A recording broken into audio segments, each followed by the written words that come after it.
wanting to follow their passion, to follow their heart, but are doing something else right now, what would you tell them? The first thing one of my professors said was that 70% of people who graduate from this college will not become architects.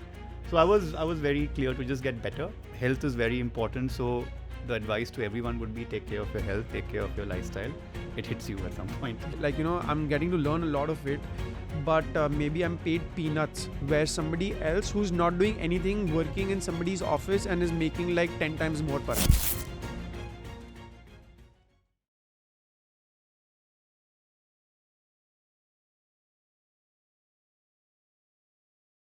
So here we have Arjun Rathi, a very dear friend of mine, and also one of the reasons that he's my first podcast guest.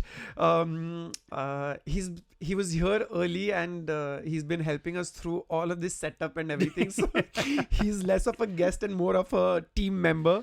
I've known Arjun for like donkey's years now. He was an architect first, and then he slowly drifted towards product designing, and now he's like a full-time legit star of the country product lighting designer. So Arjun, tell us all your journey right from where you started and to where you are. Thank you so much for having me, Karan. It's sort of a lovely show and great initiative. Excited to see how the whole design community comes together and gets to talk about their stories. Right. And hopefully it inspires a lot of people. That's the idea, yeah. The whole thing of starting sort of the practice was the studio started like a very typical architecture practice. Right. You start with your first corporate building. I quit my corporate job, started one port building in Mundra. Mm-hmm. And 2 months into the project, it got cancelled. So suddenly I had no work. which is very common in my journey. My architecture getting cancelled. And a close friend's birthday was sort of a month and a half away. He was a close friend of mine from college. I had 4 or 5 friends in college. One of them was around my bench. Right. Made a lamp for him. Uh-huh. And that lamp got published in a few magazines. Oh, wow. Then it led to one custom lighting job for Ashish Shah. Right. And from there, he let me experiment on his projects for a good 3-4 years. Oh, wow. To sort of, we experimented with every material, every shape, every form that we could. Right. And I learned and got excited so much with this micro scale design because architecture was just not happening. It was constantly failing, starting, stopping. And all those material experiments, I could do it with lighting and product. So that micro experimentation just gave me an immediate result. As a young designer, sometimes you need immediate gratification. Right. And that's what product design gave, because for 2 months, 1.5 months, the project is over or you've got a result. Whereas with architecture, you're taking years, and the process gets frustrating when your clients take your drawings and run away. So that's the journey of how sort of the passion of lighting design became my mainstream around 2017, 2018. Took a lot of thought and maybe over a year of thinking to try and understand that the work I'm doing is a type of architecture. Even when you're taught formally architecture, it's not easy to break away from the main profession because of the way you're conditioned. And also trying to explain to your family that not building a building is also a type of architecture. It's not only about building a building. So using the experience from architecture, we applied a new process to lighting design, which sort of created our own style. We got a very architectural approach. Being an architect myself, I knew where clients and designers have problems at sites. So I approached the projects from that perspective. So that helped our execution out. And being able to understand space, that allowed me to experiment with custom lighting design. And that was the start. Right. And over time, then we started building lighting collections as we got more into lighting, as we got more into exhibitions and showcases. A lot of the feedback what I got from designers such as yourself over the past 10 years, standing there, learning from people, learning how different regions of the country, different regions of the world work, what modern design means in Delhi, Calcutta, Bombay, Bangalore, which is like an ever learning process, that helped me create different styles and languages with design. So briefly, the journey's just been experimenting with things, failing at things, and a lot of learning through failure, I think.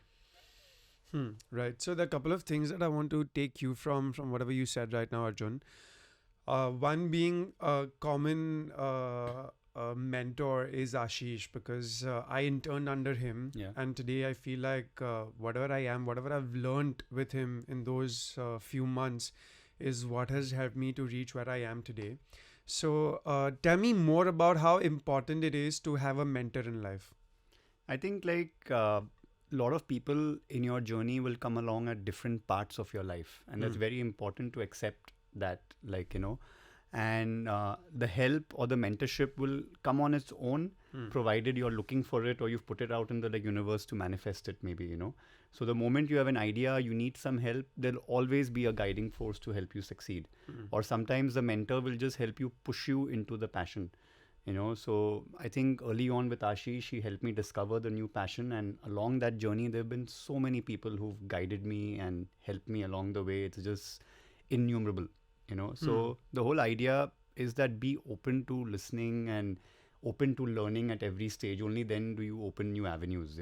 Right. It would have been very easy for me to say that, hey, this lighting design is just a few experimental stages of my career, and I just want to work on mainstream architecture, to the point where I've stopped mainstream architecture and shifted my field into lighting. But I'm doing it in my own way because I'm an architect, because like various mentors like Ashish, Xerxes Talati, so many of the architects in the community have given me opportunity to work on their projects, experiment, fail at them, Right. and learn through the process. And they also believe that Indian designers can get better.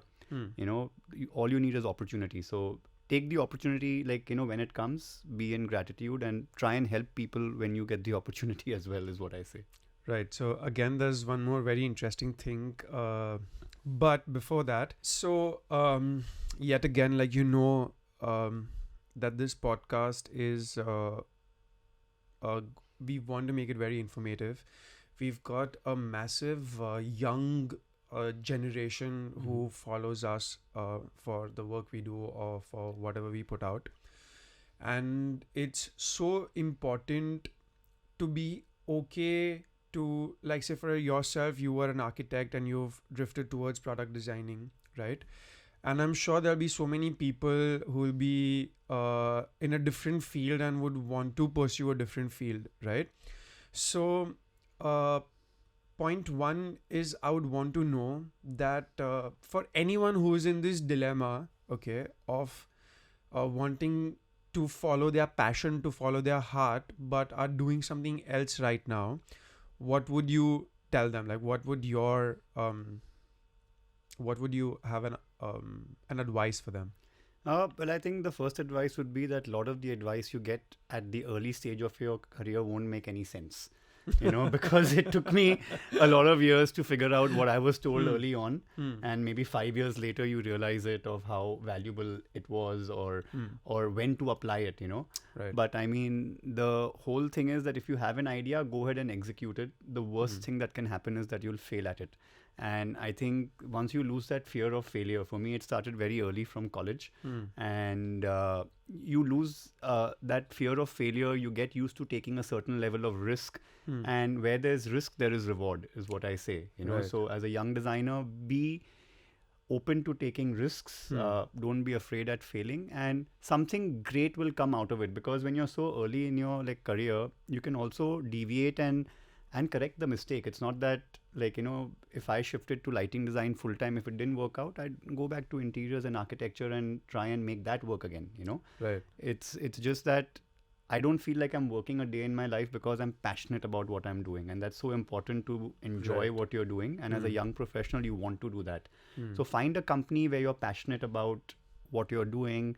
And a lot of young professionals also need to realize that you can build great careers in the current ecosystem in India. You didn't have design studios 10, 15 years back which were doing work at international level that is right now. There are so many great studios who are doing world-class level work. So explore building careers over there, because a lot of studios are also expanding structures. So it doesn't always have to be that you have to struggle and restart after working and build something on your own. Just talk to your employers, talk about what you want to do in life, how you want to grow as an individual, and most firms will be very open to adjusting with you and sort of trying to make it work, because everybody wants to grow, and I feel growing together is one thing. Talking about failures, okay. I want to come back to the mentor part a little later, but talking about failures, that, you know, like there are ups and downs in everybody's lives, okay, and I still do at this stage in my life and in my career, I mean to say, and I feel it is like you said, that because you're passionate, you're not working, but you're enjoying every day of your life. But failures do come. There are like rejections, and there are so many other things that happen in a person's life, which is fair because it's a part of life, and it is okay to err. Like, you know, it is okay to feel sad about it and all of that. But you know, I also feel that there is this feeling of giving up. You know. So which is not like, you know, I know people who are very passionate about it, but you know, there's so many other circumstances, maybe family, health, wealth, everything that factors into your growth, right? So when we're talking about failures, we're talking about failures in terms of anything, in a relationship, on your health terms, on your family front, or your work front, or whatever that is, okay? So I want to talk about that, you know, what it was in terms of like the health, and how did you take it? Sure. So, I mean, like, you know, one of the key things about failure or any process is that where things are not going bad is firstly accepting it. And that's something which even I have sometimes like difficulty, because I like to keep my calm a lot, and whenever I lose my cool, I feel very upset because I've not accepted a situation. You know, so the whole idea of failing is to first to just accept it and then move ahead from it and just focus on making things better. You know, trying to improve upon it. You know, so I think that's been the main journey, at least in the professional life. I've learned through failing at things and then learning to get better at it. On the personal front also, I think like even when you have a lot of health concerns and a lot of issues that you deal with, it's about how you mentally handle it. You know, the first reaction of the body, right, or your mind is that when you don't get your desired result, your first reaction is to quit at it. Like, you know, if it's at your professional stage or at your personal stage, you don't like an experience, you don't like a process, you just want to leave it and move away from it. The whole idea is to push through it. And I think the first thing of getting over failures is that how much are you willing to push through it, and how determined you are to push through it, and how much you can just control your mind. You know, so even with what I recently went through with cancer, it was not even about the process of like recovering and trying to get better. It was just about, there's so much I want to do and I won't have this thing slow me down. That was the whole goal. And okay, this process will keep me out of action for a set amount of time. I will just get better and then come back and do my best at it, you know. So I think the whole idea here is that your mind's reaction will be to run away. Don't make it an excuse. Don't make your failure an excuse. Just make it a point to grow and get better, get stronger. And I think like we all have to shift to a healthier lifestyle at some point. So life will give you small lessons along the way, and the lesson will keep on repeating in your professional and personal life until the lesson is learnt. So that's something what I've really like learned through this process. Wow, like I had goosebumps just like the first time when you had told me the first day, and when we are speaking about it like right now, I feel like you've taken it so well. Okay, just for people to know that he just went through cancer. This was in Feb. Yep, Jan is when it got detected, when we went for that trip together. Alibag trip, yes. And from Jan, and we are in October right now. He's not only conquered cancer, but also conquered, I guess, like every single aspect of a personal and on a professional front. On that note, just tell me that when you had to go, like you said, that you have to be positive, you have to accept it, and the moment you do it, things will change, right? Because it is all here. How did you manage work while going through all of this? Because I know that nobody in the industry, like at least in our fraternity, apart from like a few close friends whom you might have told, okay, had an inkling that you were going through such a rough patch, right? So how did you manage work, and how did you manage your health and recovering and all of that? Tell me. So I think like firstly it starts with the family support that you have. You know, my parents were super supportive. They were there throughout. My dad had cancer long back, so my mom knew the process and everything over there. Wow. So all the healthcare and all was taken care of very well. But more so, office cannot run without our teams, and the team did a fabulous job. You know, they did their best to sort of run it through and hold it together, and that's something what you need, right? Also, as entrepreneurs, as designers, we have to also let go of that typical perfection syndrome that we have. We want everything to be perfect, and I think having acceptable levels of perfection is something what you tend to learn about. And I think the team handled the studio in a fabulous way and held it together till I came back. Wow. And even now the whole studio runs with them, right? So building a great team, building or investing in great people is something which sort of got me through this. And investing time with great friends who sort of came, gave great support, that was also fantastic. I didn't have to reach out to anybody in the world for support. I knew that the 10-15 people who I've spoken to, I've informed them, I can call them for anything I need. Right. And that was the whole backing on it. And more so, there were so many things I had planned to start the year, right? I was like, the sooner I get over it, the sooner I can get to doing those things. So you don't want anything wanting to slow you down, you know? Right. I didn't feel sorry for 1 minute when I was there. I didn't. That's insane. Like I was trying to ask the doctor, can I start the treatment today? Can I start it tomorrow? You know, it took its own process to go through. Yeah. And it's you always want to get a difficult situation, how you react in it, how you try and make the best of it is what it is. Right. And I had even mentally prepared that even if I have to restart completely from scratch, I'm absolutely okay with it, because like I at least know where to start and what not to do, what mistakes not to go, so I can boost myself up again if needed. So I was very clear to just get better. Health is very important. So the advice to everyone would be take care of your health, take care of your lifestyle. It hits you at some point. Yeah. Wow. Okay. So it's so interesting. Tell me something about building a good team. Yeah. You know, because you said that. So I'll tell you, a problem with me is that like, you know, I'm sure a lot of people know that I wanted to be an architect since I was in my 5th grade, right? So today, with every new project, okay, it's like a boy in a candy store. Okay, I love doing it, and I'm sure like you do it too. Like when, like I remember, like, you know, that sparkle in your eye when I spoke to you about the Chicago project. You know, I was so happy for you actually.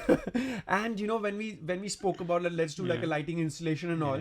So I get that, but you know, I still have that thing that, oh, like I have to do everything. You know, and that is why perhaps maybe I feel like my professional growth is somewhere stagnant, or is slow. Not stagnant, of course, because we're growing, but is stagnant, where somebody else is like growing faster just because they've learned the art of delegating, and which I feel like you've mastered it when you say that your team is handling everything right now.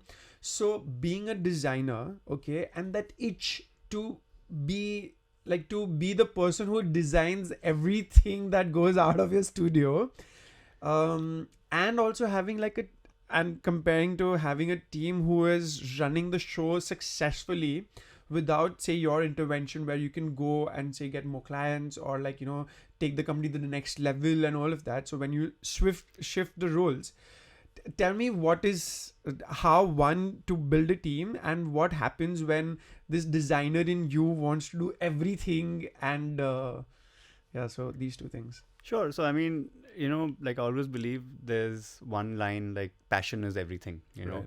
So you're passionate about building your practice in a certain way. The first step would be find people who mirror your passion. That's very important. Or find people who you can inculcate that mirror of the passion that you want to inculcate, or inspire them to find your same drive, you know. And it's also okay to sort of have people who come from different backgrounds, people with different ideas and different beliefs. And I think that's something which actually really helped my studio a lot. As we transitioned from architecture to lighting design, the studio comprised mainly of architects to initially start off who were dabbling in lighting, and a lot of our earlier work were very architecture inspired as well. And over time, we started hiring full-time product designers, set designers, interior designers.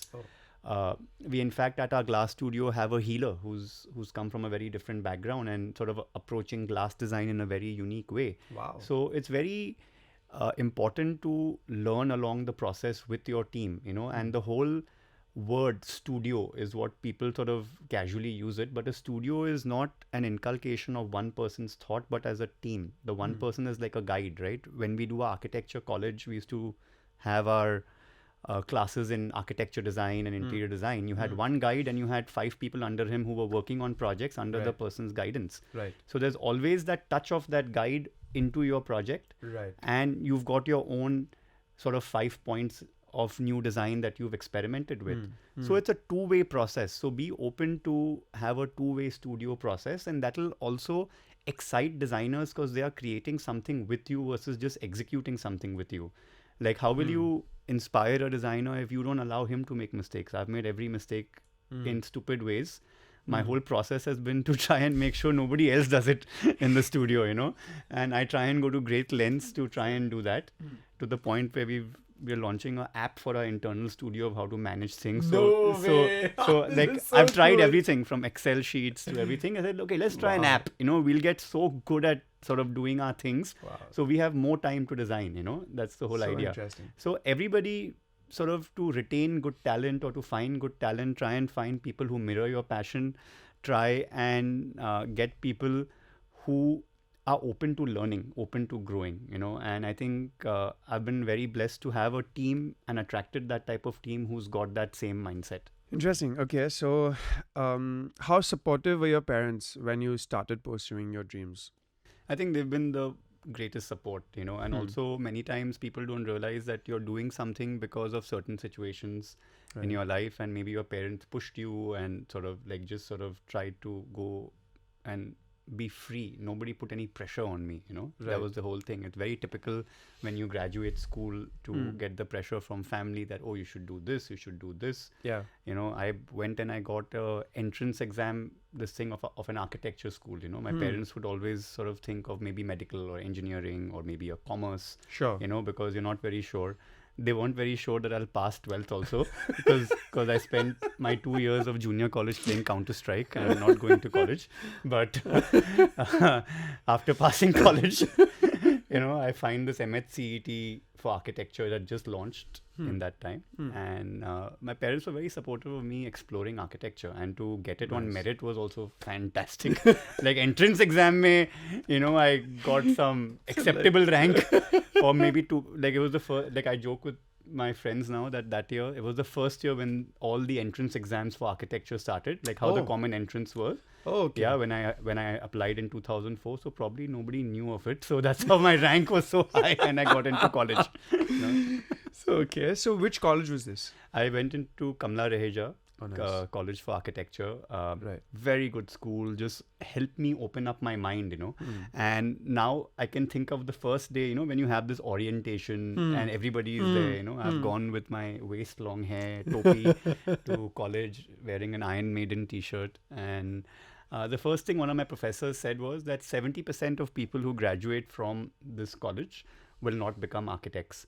And like, you always sort of have this ego, oh, no, I want to do buildings. And that's when sort of the school also helped me realize that there are different ways to practice architecture. It's not only a very myopic way of seeing that you have to build to be an architect. There are practices which explore writing, research, theory, which is a great practice model. You can explore materials, you can explore sciences as an architect. There are so many jobs in the policy making sector as an architect where you can contribute in a big way. Wow. If architects were helping with economic policies, it would be such a different situation, a different lens to look at things, I agree. at the national level. So it's just sort of the school makes a big important role of how you develop as an individual. And I think that's something very important for young sort of students who want to get into design, to really choose their college really well. Go to a college for either a course that it's taught really well there, or for certain faculties who teach there, So research, even though you're going into a new field altogether, no harm going on the internet and spending a few hours reading, If you remember any one quote from any of your mentors that has stuck to you. There was a really fun quote from this mentor in Switzerland, and it made a lot of sense. And he said that, I was the only veg kid in Switzerland with the whole exchange group who had gone. So they used to organize these massive lunches for the whole exchange group, and there used to be all these meats and all these breads and cheeses and maybe 20 things, but there was only bread and cheese is what I was eating, for like the first 2 weeks. And this one professor comes to me and says that, Arjun, if you don't eat, you won't have the strength to become famous. So it's just that sort of keep your strength, keep eating, just enjoy life. And yeah. Sure. So this exchange program was during masters? No, it was right after my architecture bachelor's. I'd actually gone for a summer school to Bern, to the University of Bern. And the college had selected about 10 students to sort of go for the course. And it was a great experience, Oh, wow. So even if you go for masters or you go for any course, the same take is that either go for a course for the faculty in that college, or go to a place that you really want to go to, So for me, it was going to Switzerland. So and the course was also really exciting on sustainable architecture. So the people you got to meet, the exchange, but it was all about the travel for me. I was also able to get a job right after my course. And I applied to 600 firms in Europe, just to let you all know. It's not easy in 2009 to apply for jobs, Wow. So I wrote to at least 600 people with individual emails to all of them after seeing every website over a course of a month. Wow. I got 32 job offers from 600, of which 2 were paying a very good salary. And the first interview I went for, who gave me an offer, I took it. Wow. And that's how my job came about. And it's very important to learn that wherever you work in your first initial days, or wherever you study, you'll always learn something new, because it's something that you've never been exposed to. So just go with an open mind to not only learn from your course, but from your colleagues, from the environment that you've exposed yourself to, the travel situations you're pushing yourself to, the self-study that you're doing.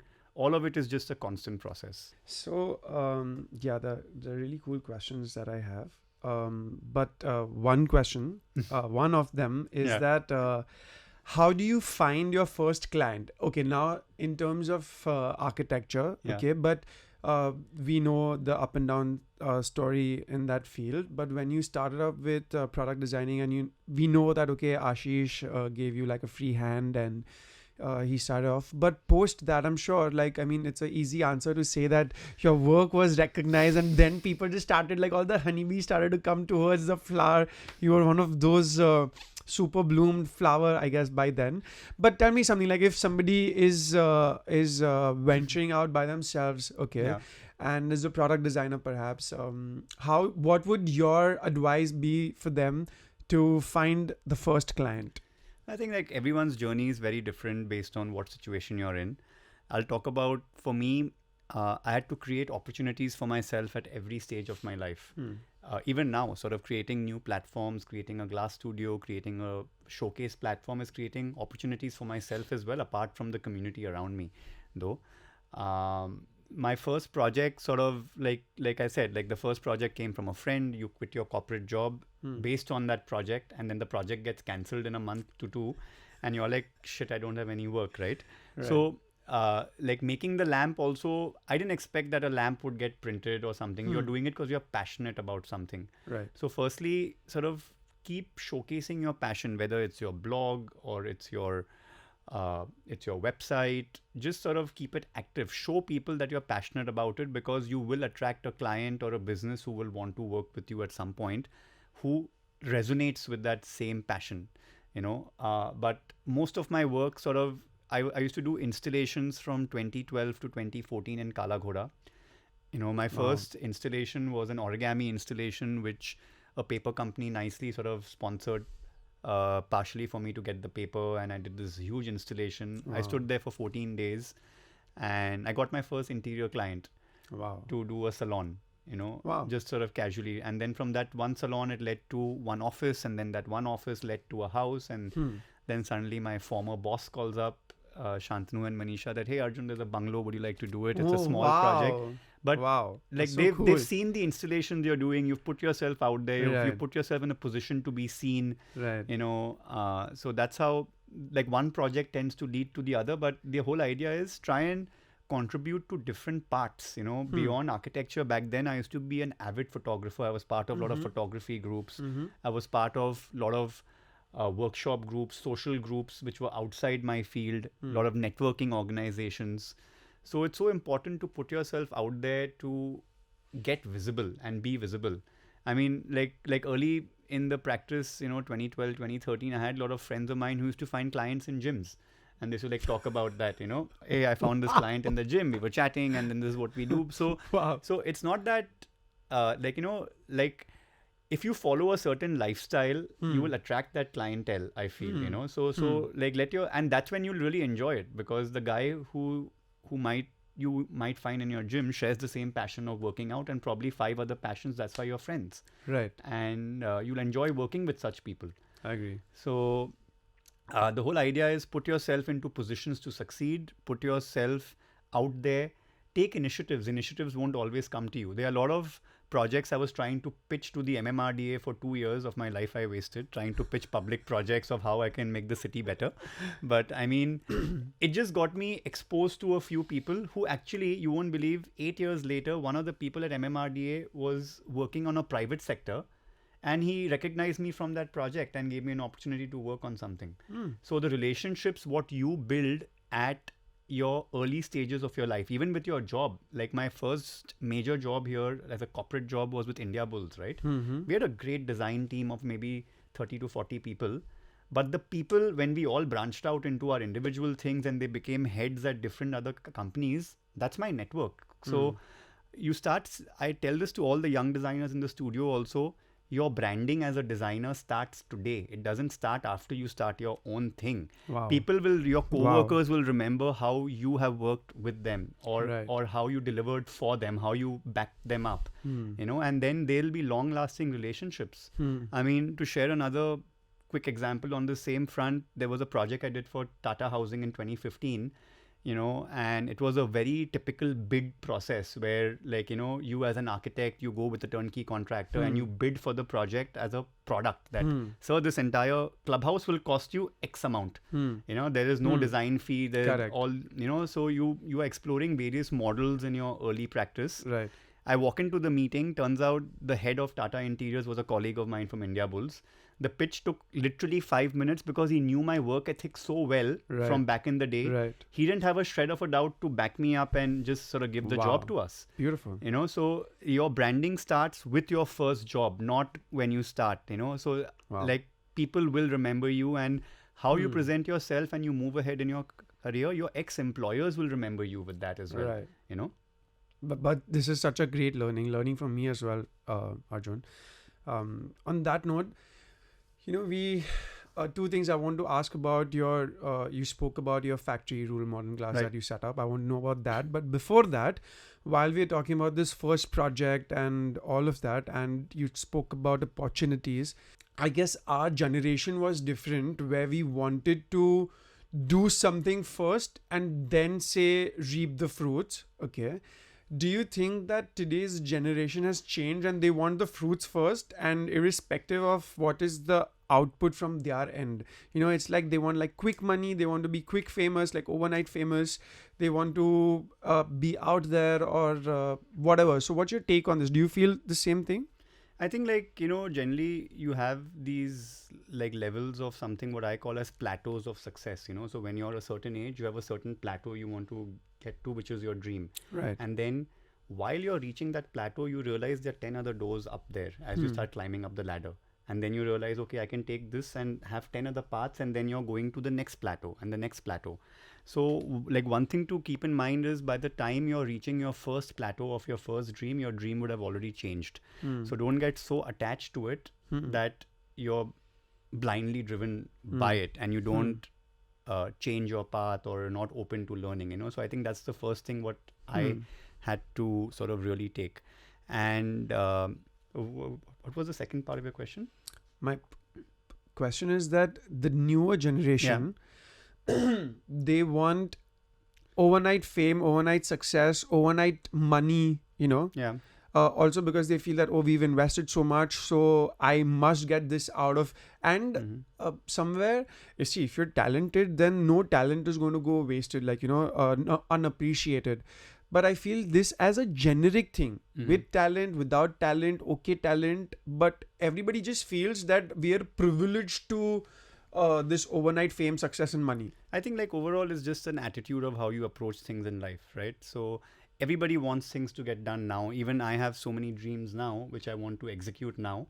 But when you travel, you enjoy the journey more than reaching the destination there, so and Switzerland just sort of ingrained that into my life, right? You stay there for a year and you do these train journeys. You don't care about where you're going. The bloody journey is so beautiful. Right. And what people sort of lose track is enjoying that journey in the way. And now I can look back and say that the amount of fun I've had in that journey, and that is where I've built my connections. It's not about sort of enjoying the result of your final product or enjoying the result of the studio, enjoying the result of a design platform that you're trying to create. The journey, the relationships that you've built, the learnings that you've had, the people who you've helped along the way, all of those add up, and then you can enjoy your success. And that's just something which I feel it takes a while to even get in your own way of how to be patient, right? The whole dream of building your building so quickly. Arey, ye building ke baad next house will come, and then suddenly you're faced with a situation where it may not be completed, or the client has taken the drawings and run away, or you're struggling to make ends meet because they're not paying you on that thing. Right. So you make tweaks to your process of what you want to achieve. That, hey, I'm working in this environment. It's got these limitations. I come from a certain background. I have these limitations. I will try and do the best I can within my purview of what's accessible to me, and try and create opportunities where they are not. It could work, it could not work. So many years I was trying to do public work. 2 years I was pitching to the MMRDA for projects. I mean, I was pitching the same way then in tier 2 cities, in Prayagraj, in Raebareli. I was trying to do all these urban projects there. Wow. And I got so pushed away with the bureaucracy of things, and I said, okay, maybe that's not for me, So I'd say that for young designers, that when you're learning, be open to experimenting with things not by saying that, now I'll do product design, now I'll do architecture, but just experiment different aspects of the field. Don't get only caught up with the final end result of building a product or a table or a light. It's the process that gets you there, learning with the fabricators, learning with the manufacturers, learning your craft. I think that's something what I find so enriching as a process, that makes the end result even better, the relationships you build. Wow. Okay. Now, what I'm going to quickly do is, I'm going to show you a photograph.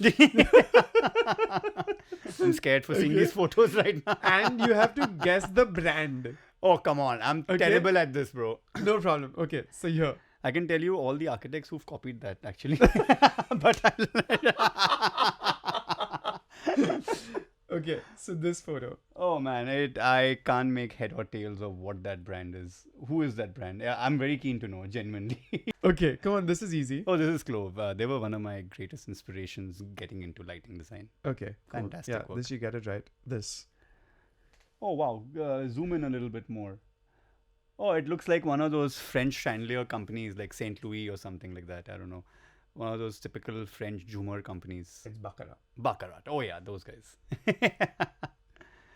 Oh, this guy I just started following. Literally, I swear 1 week back, I don't know his name. Something with T, Tony or something. I don't know. What's his name?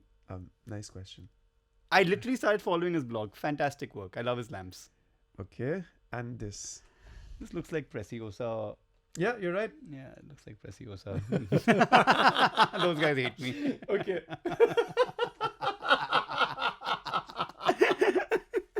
So now, Arjun Rathi, brace yourself for this super cool, fun, rapid fire. Okay. I'm petrified. It's It's a rapid fire, okay? So it has Yeah. to be like this. You can't think.